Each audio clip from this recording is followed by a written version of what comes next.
an artist, a philanthropist. Can you tell me a little bit more about who you are, where you come from, and what it is that you do? I don't know, man. I come from here, D.C., DMV. Been back and forth between D.C. and PG my whole life. Okay. But I really traveled a lot around the world, really, but I lived in a lot of places in the country.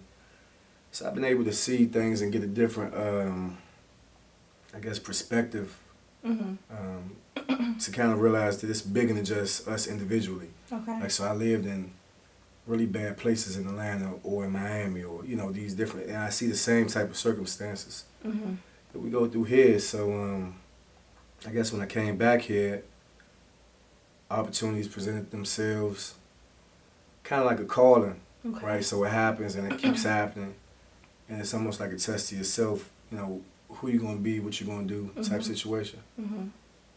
So that's kind of how I started doing the community work. Okay. Plus, I've been in it my whole life, 18, 19, I started out doing it with different organizations. So I've been involved working with the mayor, Maryberry, and different people like that. Okay. I've been involved for a while. But I still had one foot in another lifestyle and one foot in, I guess, everything else. Okay. Okay. And so you do music as well, right? For sure. Okay. So how long have you been doing music? Man, I was part of a group, and we put our first project out in 2001. Oh, wow. What was the name of the group? Presidential. Okay. Yeah, Presidential. We was like a fake Rockefeller or some shit, right? And, we put our first project out, Uptown, Duke Ellington, 2001. And we hustled up everything we could. We did whatever we had to, and we sold the hard copies. We did studio time. We got them pressed up, the whole thing. So it was an amazing experience, but that's a long time. Yeah. So some people say that's failure. No, that's not failure. I don't know. It's kind of failure, but it's okay. I think each part of your journey, good. Each part of your journey is important. So yeah, but that don't mean you don't lose. Sometimes you lose, and it's okay. See, that's the problem with shit. Period. Everybody looking for a participation award.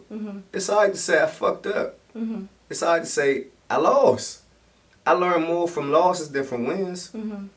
We all do. That's it. True. If I say what's 1 + 1, you tell me 2. You learn nothing. But if I say what's 3 squared times 2x, and we find the answer out, now you know something new. So sorry. Yeah, that's what's up. My. So, when did you first establish your passion for music? Shit, I don't know. My father did music. It's fun. Like, I love R&B now, right? Female R&B, shit like that. It really talked to me. But I think a lot of that's based on when my mother and my father separated, and all she would play was Mary J. Blige or Whitney Houston. These different singers, and that's all you heard through the house. That's how you knew she was really going through it. And I think it kind of translates. And my father, like I said, he's a musician. Okay. And I played piano in middle school and saxophone, all this other type of shit. Can you still play? No. No, but I got an ear for it. Like, back then they had the little school bands and shit like that. So you try different things out.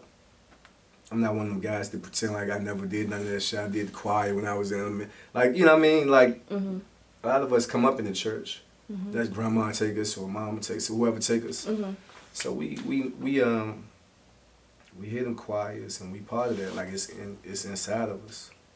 Okay. We musical people. Okay. So what do you think makes you different from any other artist? I don't know that I am. Okay. I don't know that I am. Like, we all want to make Or what makes your music special? I don't know.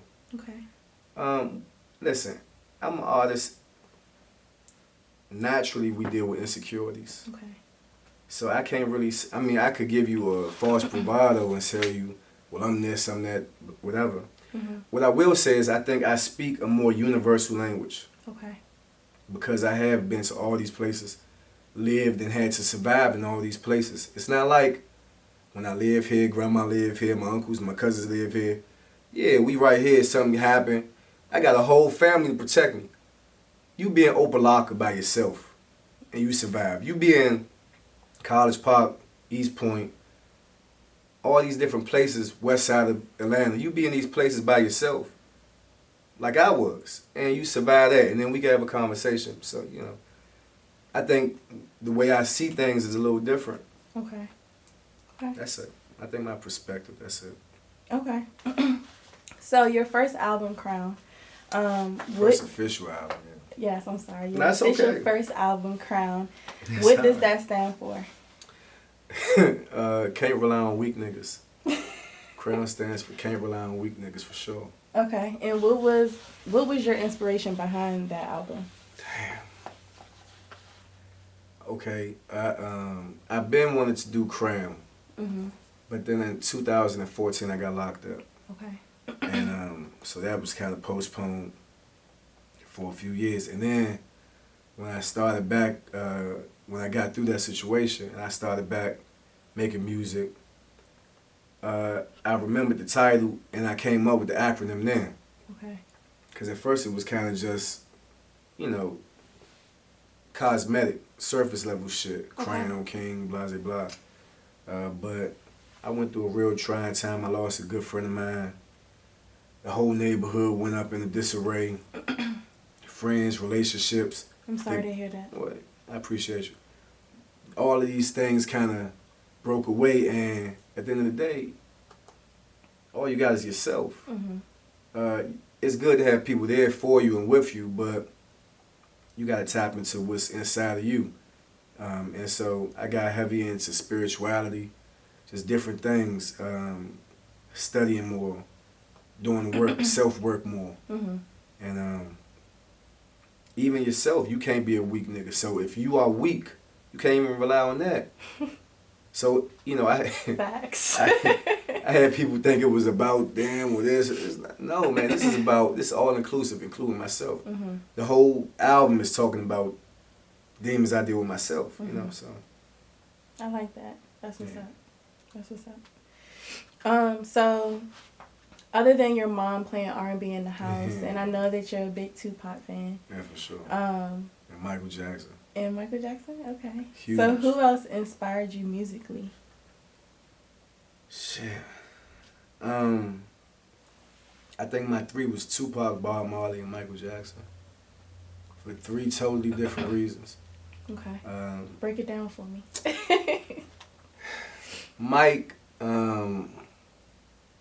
he created himself. Okay. Not only that, I mean, he went through, much like Lil Wayne, Wayne is a close, like he's in my four. Okay. I mean, but Mike, when he fell off after the Jackson 5 and then went to ABC, they failed over there. He tried to come out with an album, it flopped. He made, you know what I mean? Like, he went and said, listen, I'm going to go be the best dancer. I'm going to create myself. I'm going to be sexually ambiguous. I'm not going to, I mean, like, he made himself another being. Okay. He put the work in, and then he did it for 40 years. It's kids now born in the 2010s plus that know Michael Jackson. Yeah, my daughter knows it. It's like, a fact. she knows his music when it comes And not because on. of no freak shit that they try to use to tarnish him. Right. I mean, they know this. I mean, that's heavy. Pop probably is one of the most influential artists. I mean, I'm talking about Picasso and all of them. Ever. What he was able to do in 25 years, Jesus Christ, man, prolific. Yeah. And the seeds he planted, you see the remnants of it in the Nipsey Hussle, or T.I. or Jeezy, or you know what I mean, like these people that still are active in the neighborhoods and the community and still remain gangsters. It's I mean, that's gangster, taking care of your family, taking care of your community. That's gangster. Yeah. Now that's real G shit. They say. For real. That's real G shit. Yeah. All right, so you just dropped your 4-song EP, Legacy. For sure. And it featured verses from Sock, Rude, and Crown Vic. For sure. What does this EP represent or stand for? And what is so important about this? I was working on another project I did a series, before I did Crown and all that, I had a series that was really popular on Dat Path, which was a huge mixtape circuit back in the early 2000s. I mean, this young probably did bronze or silver or some shit. That's a lot of downloads. Okay. And that was in 2013. That was Love, Money, Drugs 3. And I started doing shows in Atlanta. Rest in peace to Dope B. I opened up for Dope B. That's T.I.'s artist. I was doing shit. I was really networking and building my name outside. And then I caught a charge. And so, like I said earlier, that kind of slowed some shit down on that front.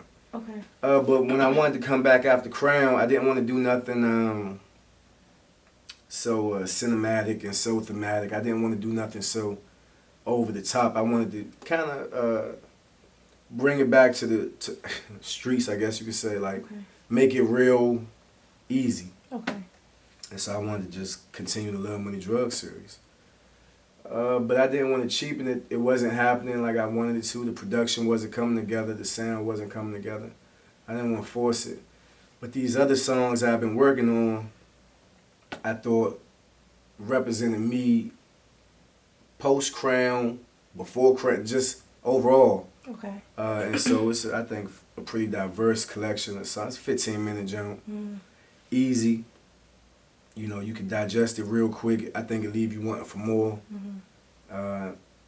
It put the pressure on me a little bit because, you know, people are pretty excited about it. Yeah. But that's good pressure. Yeah. That's what's up. That's good I was pressure. going to ask you about the feedback that you got from that EP. Incredible. That's what's up. Incredible. I didn't expect it. You know, it's not full of a bunch of party songs and shit like that. You know what I mean? It's extremely introspective. But, you know, it's perfect for this time of season, man. Like, it's getting cool outside. People want to be with some real shit. They drinking cognac and shit like that. That's what's up. Everybody smoking weed now. It's perfect. So musically, what is the goal? What can I expect from you musically in the future? Where do you want to be at musically in the future? Everybody want to be at the top. Is that what you want? Yeah. Okay. I mean, you don't play the game not to win. Okay. I don't. I'm extremely competitive. Okay. You know, and at the same time, it's because I know my intentions too. Okay. I don't know what they're going to do with it when they get it. I know what I'm going to do with it. I know what I'm doing with it without it. I know my efforts already without it, without having the $1 million contract, without having this and that, etc. Okay. So imagine if I get those opportunities, the work that get done. Yeah. So I don't, you know, yeah, I want every opportunity afforded to me. Okay. And I'm going to take advantage of it. Okay. That's what's up. The right way. As you should. Yeah, as I That's should. what's up. Yeah. So speaking of competitive, I know that you also coach football. For sure. What else do you do outside of music? Oh, I got a radio show. Okay. Shit. I'm about to say nothing. Nah, I'm about to say, yes, you do. I got a radio show, Floyd 118. Floyd Okay. 118, yeah, for sure. Bliss FM. Okay. And when did you start that? When did that come about? When I was pushing Crown, funny enough, excuse me. When I was pushing Crown, I went ahead and did a bunch of interviews. Like, I'm just following what everybody else doing at major level. So I did all the media circuits here. One of them I went to, I don't even know the name of the show. But no disrespect to whoever, you know. But I don't know. And so, but the station liked me on their show, and they wanted me to come back. We did a test run before South by Southwest, and they loved it. So we went ahead and made an agreement. And then after South by Southwest, I came back and started the show. Nice. Yeah. Nice. So probably about a year and some months. So the show is called Floyd 118, correct? For sure. What does the 118 stand for? A few things. Okay. My birthday, I'm a Capricorn. Okay. But also Ecclesiastes 1:18, that's a Bible verse. Okay. And that's tattooed on my chest, and it means for much wisdom is much grief. He who increases his knowledge increases his sorrow. Okay. And it's kind of just saying, like the old adage, like, truth hurts. Okay. But my perspective is truth empowers. So we just kind of put a different spin on it. I'm taking narratives that's in the media, everything from music to politics to culture, whatever, society, everything. And we going to speak on it, and we going to take what the news is saying and whatever everybody's saying, and then we're going to get my perspective, my guest host perspective. Hell, I even ask my cameraman sometimes. You know what I mean? Like, we include, that's my man. Like, I'm including the whole room. Yeah. You know, we vibe out for a good hour and a half. Yeah, so I actually had the pleasure of being on your show. No question. And it was really fun. I had a lot of fun. It was different than you expected? It was different. I think because, look, it didn't turn into my interview. Because I feel like mostly when I'm asked to come out and do an interview, they're talking about just me. Yeah. I think your show, it kind of incorporated, like you said, a little bit of everything, just to see where my mind was and to see my thought process for different things. And so I like that. I really like that aspect, to kind of like open that person up to more than just about them. Because nobody want, like, if you online and you see somebody saying, they don't know my mixtape, that's all they posting. You gonna fuck around and unfollow that nigga. Because it's annoying as spam. But if you see him say, download my mixtape, then the next post is him at Ocean Air restaurant. But he still got he put a fly little comment, then he got the hashtag with his mixtape. Then the next joint you see him at Bliss nightclub, he partying with Jeezy. Boom, boom, boom, Jeezy, Bliss, such and such mixtape. Yeah. You know what I'm saying? Like, it's strategic marketing. Yeah. People want to fall in love with your lifestyle. They don't want to see you working at motherfucking CVS. Yeah. You know what I mean? They don't want to hear about your girlfriend cheating on you. They don't want to hear all that bullshit. For real, like, niggas be talking about keeping it real. Nobody want to see that shit, and nobody want to keep seeing your fucking mixtape. In the same way. 50 Cent, everybody loves 50. 50 is strike up a whole fake beef with Bow Wow to promote power, to promote Trey Songz. Like this is a whole thing. Yeah. This is a whole thing. Yeah. It's strategic. I almost guarantee you that 50 made up this whole shit with Trey Songz just so everybody could tune in every fucking week to see if Trey or Joe was going to be singing the fucking intro. This nigga's a genius, but we see that, but we still talking about download my mixtape. No, niggas, you got to switch this shit up. Yeah. My opinion. Yeah, no, I agree 100%. It's all about marketing and being strategic. Every week I got a different guest on my show. I got a different guest and I have a guest host. Sometimes it's just two guests, whatever. And shit, sometimes it's me, but mostly every week is, you know, the guests revolve. And it keeps it fresh. You know, everybody from politicians to strippers to rappers to writers to, you know, athletes, you know, stockbrokers. You know what I mean? It varies so much. Who has been your favorite guest on the show so far? Or what guest have you learned the most from? Probably Miss Castile, Philando Castile's mother. Okay. Yeah. And that was the mother of Philando Castile, the victim over in Minnesota. St. Paul, police killed him, shot him dead in the car when he was trying to show him his ID and his gun license. Okay. Yeah, so it was an incredible experience just talking to her. She really didn't want to do it. She was somebody stole my little interview spot with her. So she was over it. She was ready to go. And in the room, she was like, nah, I'll just catch you next time I'm in town. I was like, listen. And I'm talking about it's a room full of people. I'm like, look, just give me 5 minutes. I bought, you know, your favorite wines. You know, I had all that shit for her. And I said, I ain't gonna take you too long, boo boo, I'm gonna get you in and out of here. She was like, shit, pour me up a cup. You know what I'm saying? And everybody sat down.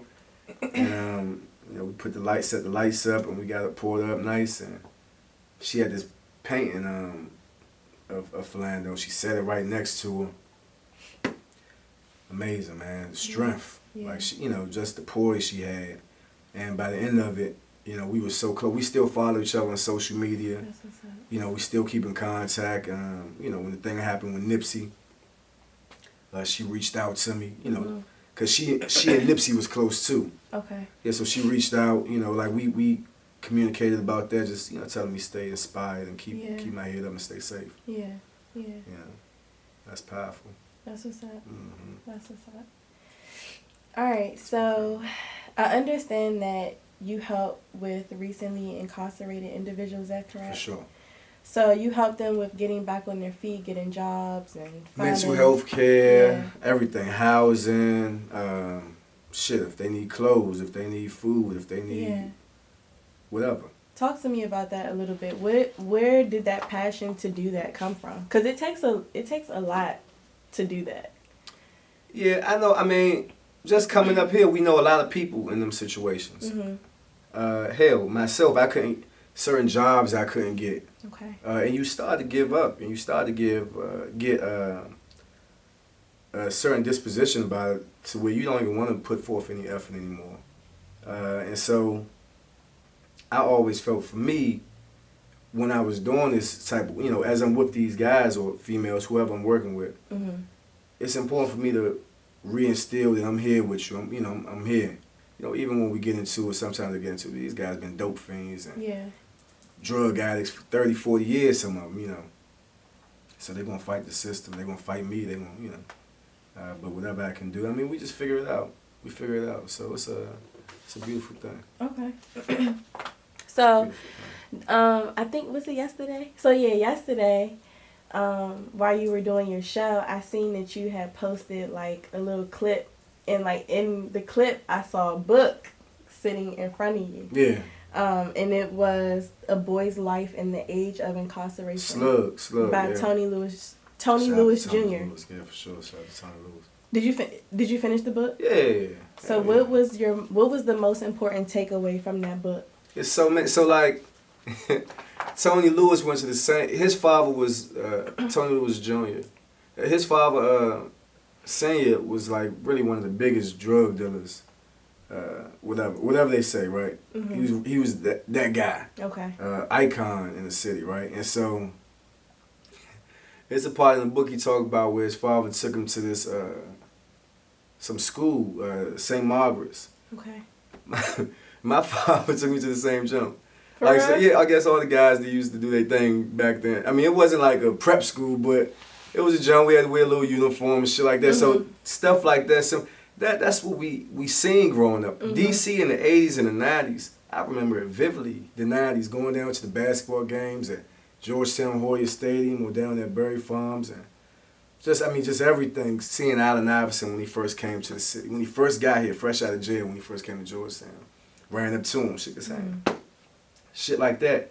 Like my love for DC and my passion for DC. So when you read that book, it's certain things in it that if you really from here and you really experienced it, and you really was in the mix. My father, too, is a pretty popular guy in the city, so these type of things resonated with me deeply. Okay. So salute to Tony Lewis for telling this story. Yeah, that's what's up. I was like, what's this book?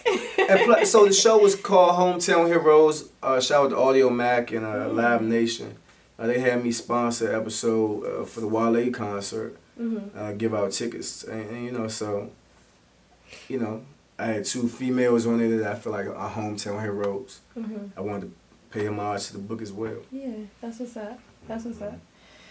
He and his father is hometown hero. That's what's up. That's good. Good. So what do you think, so in life, what do you believe your biggest challenge was, and how did you overcome it? Shit, I don't know, man. Every day is a big challenge. Every day. Your biggest challenge is the one you have with yourself. Like that fight with yourself, man versus man. The exterior is easy after that, because it's all about decision making and trust yourself. But that fight, them conflicts you have with fam, for me, have always been my hardest fights. Not giving up, depression, anything. I mean, just anything. Taking the easy way out. Anything you could think of, it come across your mind. If you say it don't, you lie. I mean, maybe not, but for me, you know, everything and anything, and then you gotta just overcome that. Okay. Mm-hmm. So being an artist and a philanthropist and, you know, just living the life that you live, do you have like a favorite quote that you live by or a favorite saying that you go by or something that is always like in your head that you tell yourself? Keep going. Okay. Just simple like that. Keep going, man. Okay. I got a billion quotes I live by. A billion for a billion different situations. Life gonna give you a billion of them. So quotes are good. You know what I'm saying? I'm like an old man with that shit. But the most simplest one is just keep going. Yeah, for sure. Yeah, for that's sure. what's up. All right, so at the end of my interviews, I usually do like a one-word response. Boom. So we're gonna do that today, okay? All right, so musically, would you like to be signed or independent? Signed. Okay. I really thought you was gonna say independent, but I've been independent 30 years. I know. Okay. All right. So they gonna only look. I'm gonna sign the right type of situation like Nipsey did at the end. A joint venture. I want to do something with Rock Nation. Okay. Put that in the air, man. Rock Nation. Yeah. I'm a business-minded individual. They know how to work with brands. People, you know. Okay. All right. What is one thing that you've always wanted to do and you haven't done yet?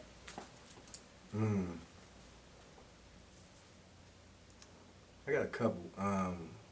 Musically, I want to do a song with my father. For real? Yeah. Okay. I want to do a song with my father. That's what's up. What's holding you back? Shout out to him. We gonna figure it out, man. All right. If you won the lottery today, what's the first thing you're buying? Property. Property? Hell yeah. I got too many people that I'm in relationships with. Investors. Shout out to FTF, investment group I work with. Hell yeah, just buy property. Yeah. All right. I said we're going to get money. If Generational wealth. Yeah. That's the most important thing. For sure. That's the only important thing. Yeah, for sure. If you could work with one artist, dead or alive, who would it be? Shit. Damn. Marvin Gaye. I want to say Tupac, but that's obvious, right? Yeah. Even based on how I rap, right? So, but Marvin Gaye on the hook? What's going on? What? And he from D.C. Like, this is a thing. This is a thing. That would be a thing. Marvin? The fuck out of here. All right. Marvin fucking Gaye, nigga.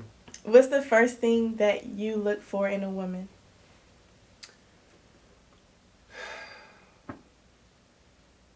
Understanding. Okay. Ability to communicate. Okay. And honesty. Okay. For sure. All right. Loyalty is all of those things wrapped up in one. Okay, so loyalty. Yeah, loyalty. All right, bet. All right, what is one thing that you're most afraid of? I don't want to lure you liar, though. I don't want to lure you fucking liar. I'm loyal, but I ain't telling you shit, nigga. Oh, my God. Fucking the hood. All right, what's one thing that you're most afraid of? Vulnerability. Okay. And the last one? Football or basketball? Oh, shit. Like, if one... Redskins and LeBron. What? No. No, like, you have to pick. Basketball or football. Boxing. One does not exist. Football. I love basketball. It's cool. But being a football coach, like, that's a different level of, you know what I'm saying? Like, I be out there running with my kids. Yeah. The motherfuckers run 30 yards, I'm running 30 with them. Like, yeah. That's a, you exercise some demons out there. Again, that's you versus yourself, pushing through fatigue, pushing through opposition, digging deep within yourself. I like it. Basketball seems a little too pretty. You know what I'm saying? I definitely understand that. Definitely understand that. For sure. All right, so if you had 30 seconds to tell the world, your friends, fans, followers, whoever, your players that you coach for, whoever. Hope they ain't watching this. Whoever. Right. If you had 30 seconds to tell anybody anything, what would it be? And you could look in the camera. Oh, man. I don't know. Oh, you can look at me. It's cool. Whatever. 30 to tell them anything. Just keep going. Life is hard. That's to be expected. Quitting is not an option. That's it. You gotta keep going. It won't be easy, but the reward is great. Our legacy, pun included. Our legacy is about what we leave behind. That's every day. All the work we do every day within ourselves, within our community, with our loved ones, with our kids, with everything. That's what our legacy is about what we leave behind. So just keep going, keep building, and it gets better. That's what's up. And where can everybody follow you? Floyd World everywhere. Floyd World. YouTube, Floyd World. Podcast, Floyd 118. Live every Monday night on Bliss FM. And then the next day it's on Spotify, Apple Music, Google Play, BuzzFeed. Everything. Nah, I'm trying to get title. I'm trying to get title. If I could get the title thing, then I could get the Rock Nation thing. Shout out to Bel Air, they've been fucking with me, they've been sponsoring episodes. So like we just trying to build that up. Get the sponsorships, get the ad dollars, and keep pushing our people out there to tell their story. I appreciate y'all having me. For real. No problem. It's a pleasure having you here. I appreciate you. So yes.